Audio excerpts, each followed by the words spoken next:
So let's dive right into it. Grant, this is really awesome. I really appreciate you joining today on such short notice. Just to give our audience a little insight here, I spoke with a mutual friend now, John Toomey, just a couple days ago, and John recommended that I speak with Grant, who could also lend some great insights for how small businesses can operate up to par or as close to during this COVID crisis. So with that said, I want to welcome Grant Gamble to our something of a podcast here. If you can introduce yourself, Grant, that would be awesome. Thanks, Ben. Grant Gamble. I live in Charlottesville, Virginia, originally from Australia. John and I were long time and still are close friends, but disconnected by distance now. So I've been in the US since 97. I've had a couple of breaks, but predominantly since 97, working with small, medium, and now larger businesses. That's sort of where I'm at. And I'm currently consulting, speaking, writing, doing a lot of content development for business, essentially. Yep.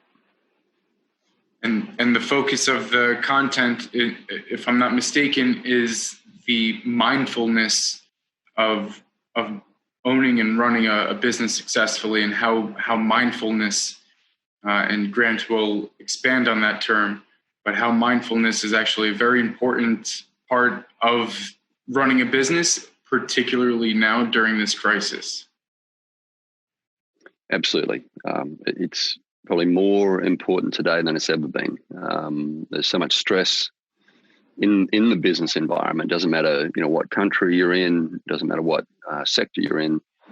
It's such uncharted territory for people that the stresses on both leadership and team are incredible. So that mindfulness piece is probably more important today than maybe any time in history.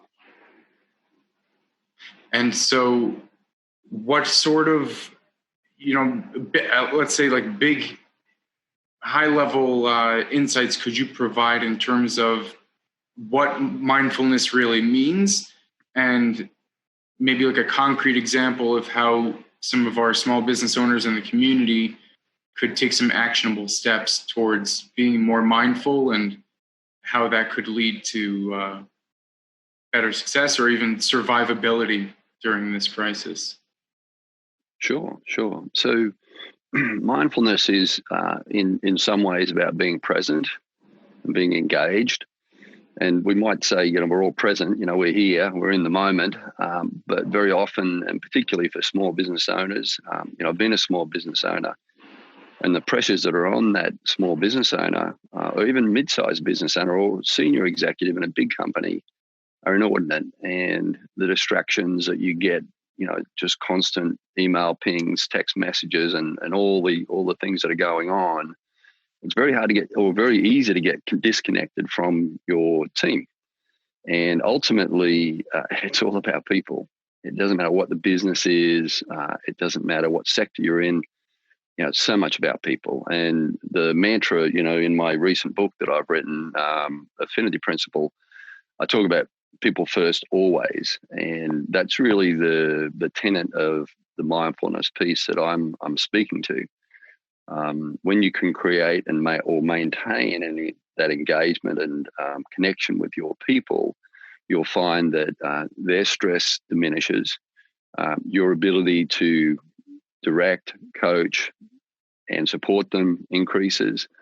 I've got lots of examples of where this has worked very successfully. I've also got lots of examples where it's, been a problem. And even for me, as a senior executive in a company, incredibly busy, this company was growing exponentially. The demands on me and my executive team were growing. And there was this sort of epiphany at one point where I went, oh my goodness, I'm really getting disconnected from our team. The team had grown by 15 times over just 18 months, so it was now a massive team. And when I became aware of this, I took a step back and said, I just need to take a breath and really get back down with the team and reconnect with them in a way that's gives them not just the support that they need, but allows me to really understand what's going on within the business. In a small business, you might have 2 or 3 employees, or 15 or 20 employees, or team members, and it's fairly easy to stay connected with those people. But the bigger your business gets, the harder it gets. And even if you do have 2 or 3 employees, if they're on alternate shifts to you, it's hard to appreciate sometimes what's going on. So, to finish the point, what I found was when I was sitting with people, I would really be present for them. I'd step away from my screens, put my phone away. I'd look them in the eyes. I'd listen intently. And what I would find is my communication improved significantly. My ability to listen improved significantly. But most importantly, the outcomes I was getting from these team members improved significantly. And when I started to apply that across the board and, step out of my office more often, I found that the trajectory of the company went up significantly. So, the impact that we can have is enormous if we're present, if we're conscious, if we're mindful. This kind of reminds me of one of the topics that I spoke about with John the other day. And again, I said the same thing to him, and not to by any means sound disparaging, but a lot of small business owners aren't thinking about being mindful and being present in the moment. I think to most small business owners, it would sound like something that's kind of abstract and out there, and they have bills to pay, and they have to stay focused and they have to stay driven. But from my perspective, you're absolutely right. Because it's something that's been taken for granted. John touched on it the other day, that society as a whole and the economy specifically has gotten to such a fast pace that we've kind of put all of the humanistic parts of business to the side for the sake of making a profit. And another point that he made was that during this crisis, we've come to a point where we have no option but to slow down. And so now is a moment for us to kind of step back and reassess the way we've been doing things, because we are in the face of a new normal. And to a certain degree, I think we get to decide what that new normal is going to look like.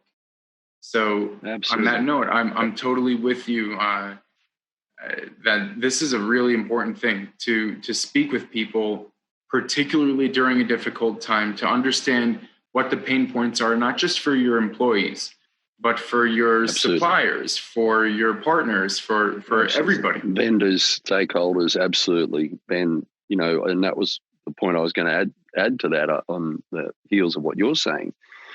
I had, during tough times as a small business owner, conversations with landlords, and I found that when I was really present with that landlord or with that vendor or that supplier, when I had challenges, that I could exact the outcome that I needed because I was really present with them. I was communicating, I was listening, I was empathizing, I was mindful. And the difference between that and trying to bully my way through or avoid the conversation or, really not be present, the difference was monumental. In fact, one company I was running, it was losing, $70,000 a month. And, that's a pretty dire situation to be in when it's a small company. I was able to turn that company around. But if I had not been truly present in all those negotiations and conversations with everybody from vendors to landlords, that company would have, turned upside down. So I think you're spot on. Is in times like this, when there's crisis, we really need to be more present than ever for our people, our team, our stakeholders, everybody. Yeah. So we had a short email exchange just before, as we were scheduling this call, and at the bottom of your email there was a short video explaining this affinity principle that you just referred to, your book, the affinity principle. Now, I'm not entirely sure when you wrote the book, or if that was something that you wrote during or before COVID, but I was looking on, there's a marker there that shows the 12 principles which you refer to. And a couple of them stood out, but one in particular, and I think that it's really relevant to today's context, today's situation, and that's vulnerability. Maybe you can tell us a little bit more about what you mean by this part of the principle, this one of these markers of vulnerability, and how that relates to what we're going through today. Absolutely. And you're so right. We are vulnerable at present. And really what I'm speaking to you there is the ability to show that vulnerability, and vulnerability is not weakness. Actually, the ability to show vulnerability is a strength.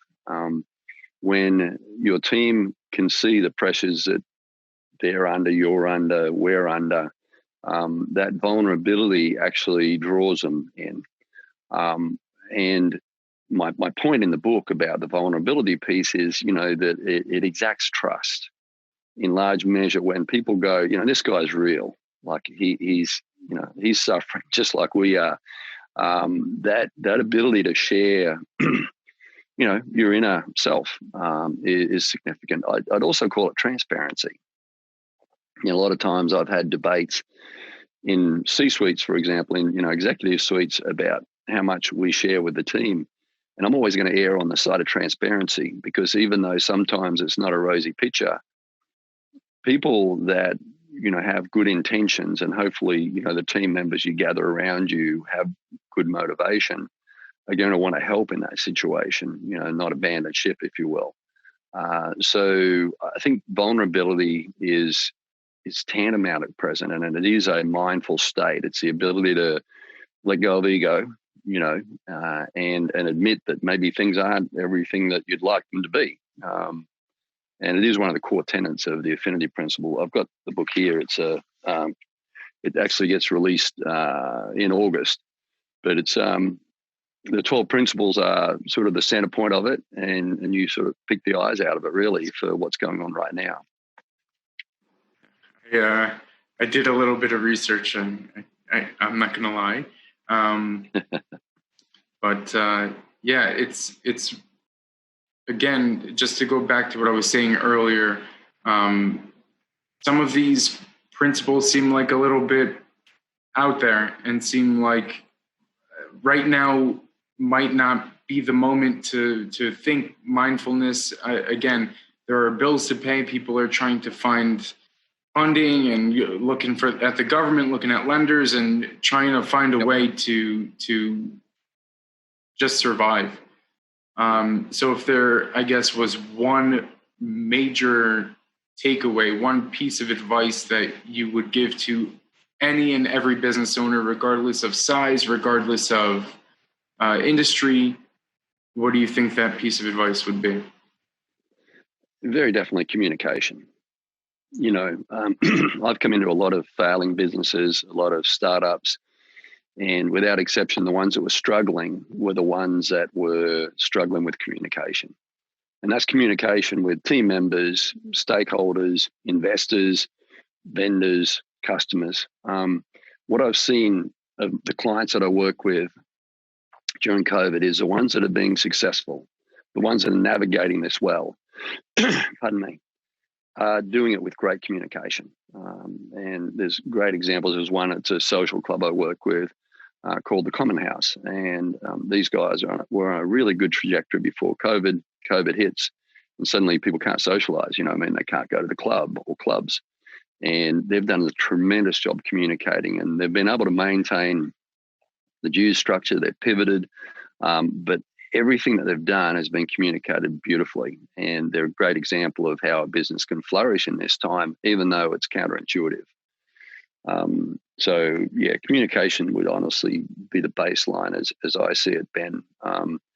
And that goes up and down. Yeah. And I think to add to that would be maintaining open lines of communication, not just to your employees, but making sure that they know there's an open line back to you. If there's anything that they need from you, it's not a one-way street by any means. And Ben, I'd love to speak to one of your points just quickly. Sure, please. That open line of communication. One of the things I speak about in the book is, open door policy and so forth. As esoteric as it might seem, the mindfulness piece, this book is actually based on the Globe 2020 report. And that was a report which was done across over 20 nations.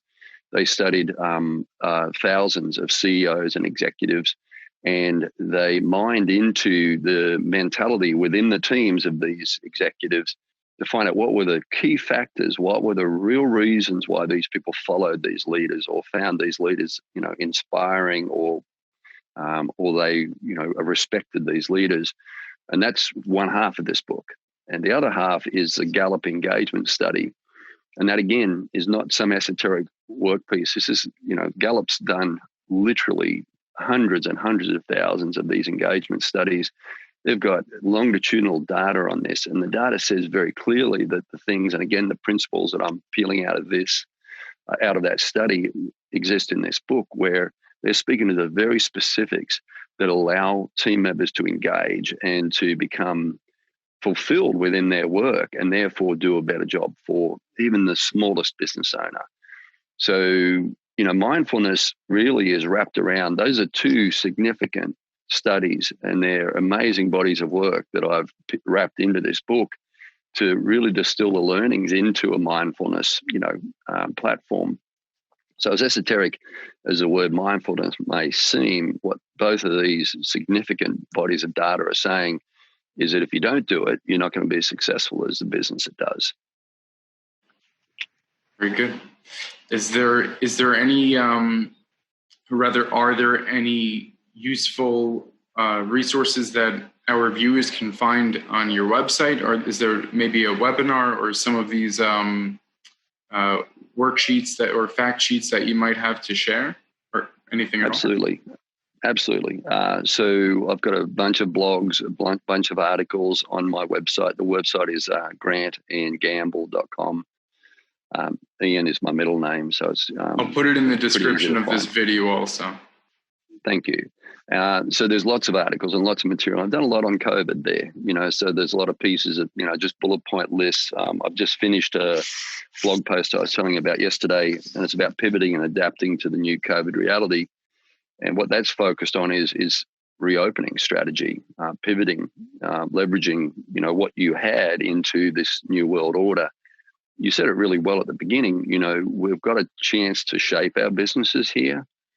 And I feel that's absolutely true. I think if we're really smart in how we approach this, there's lots of opportunities here. But the key is, how do you leverage, all the capital and all the investment you already have into something that translates into this new, status?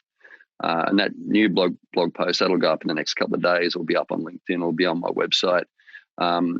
It really has a great summary of, strategies and thoughts that you should have in terms of that reopening or re-engineering strategy. And those resources are all free. So there's nothing there that people have to, pay for or, sign up for.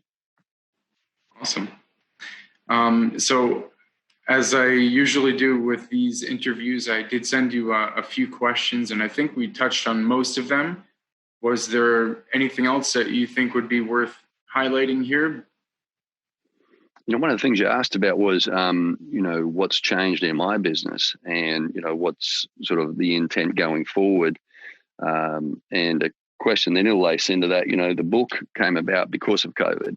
I'd never had the time to sit and actually, distill all my learnings and all the learnings from all the work and studies that I've, poured over the years. So that gave me the ability to, to distill that. I also ended up building a studio, which I'm in right now, for recording, vlogging and doing, video work for that online piece. And I'm also developing courses, and those courses are both package courses and custom programs for clients. So there's been a big shift for me from being very tactile, very analog, one-on-one with people or in a group setting, to working out of a studio.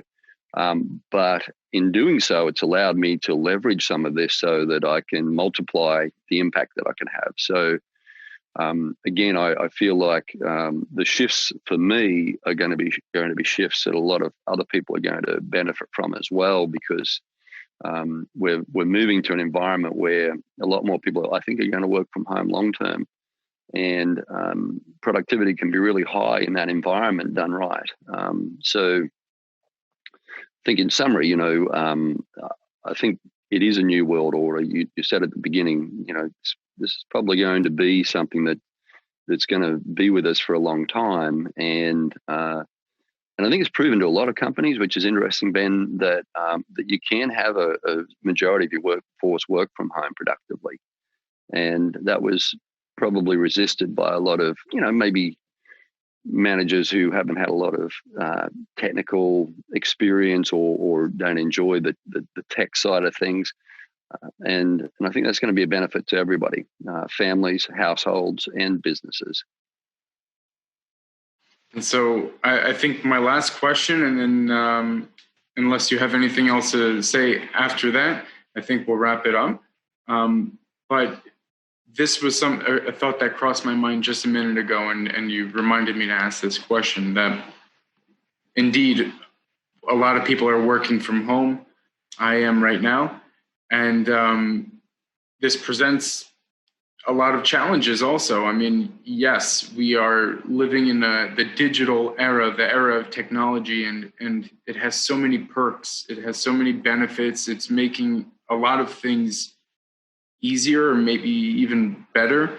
But what do you think, in terms of, from your perspective of mindfulness, what do you think would be one of the big challenges that working remotely would be presenting to business owners in terms of mindfulness? Absolutely. So isolation is a word that comes to mind immediately. So my wife, she runs a marketing and branding company, and she worked from home for a long time. In fact, she's working from home again. And her experience was she felt isolated. She didn't have community, and that was really tough on her. And I think it's tough on everybody, and it impacts people.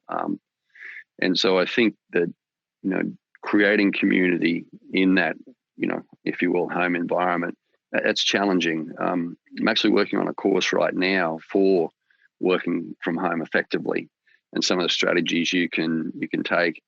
And I'm being informed by not just my wife's experience, but many other people that I'm talking with and conversing with as they're trying to, adjust. I think it's really important to maintain community, and there's ways you can do that. And some companies I'm working with are doing virtual happy hours, or virtual just get-togethers. I've got one company that I'm working with that I have the whole team jump on a Google meeting platform twice a week, just for 10 minutes, and just give a quick download. What did I do yesterday? What am I going to do today? And, any rocks I've got in my shoes. That's a Vern Harnish model. But those two meetings, that Tuesday and Thursday morning meeting, that what that's doing is informing these team members that are so disconnected now. I've got a piece on my website about that, about virtual stand-ups. And it's really speaking to maintaining connections between your team. So the isolation that can occur by somebody working from home, not, standing around at the coffee machine or the water fountain, or, at a lunch break or whatever with their friends and co-workers, it can be debilitating for many people, even for the introverts. You'd argue that, introverts, like a smaller environment. They don't like an environment with no people in it typically, so I think isolation is the biggest challenge we'll face. And there's strategies that you can employ to decompress and allow those people to still feel community within your company. So I encourage everybody here to check out Grant's website. Again, it's grantiangamble.com. I'm going to put that link in the description here so everybody can reach it very easily. But there are plenty of resources there where you can not just get advice on how to deal with isolation and vulnerability and all the topics that we spoke about here today, but I'm sure much, much more. And with that said, is there anything else or anywhere else where our viewers should be visiting or seeing, or how can they reach you, Grant? Yeah. So the website has my connections. The book comes out next month. It's a great distillation of a lot of these learnings. It'll be available, Amazon, Audible, Kindle, all those platforms. But honestly, people are welcome to reach out and hit me with questions. Or I've got a lot of clients. I've got clients in Australia, for example. That's a 14-hour time difference. We work it out, and it actually works out well oftentimes for them and for me. But happy to be a resource and really appreciative of the time, Ben, to get together and chat. And I was happy to have you. I'm happy to speak with you, Grant. And as I said to John, I'm happy to arrange something in the near future. We can catch up and see where we're both at. Sounds good. Maybe we'll do a 3-way. All right, that sounds cool, for sure. All right. All right, Grant. Thanks again. Thanks, Ben. Have a good one. Take care. Bye-bye. All right. Take care.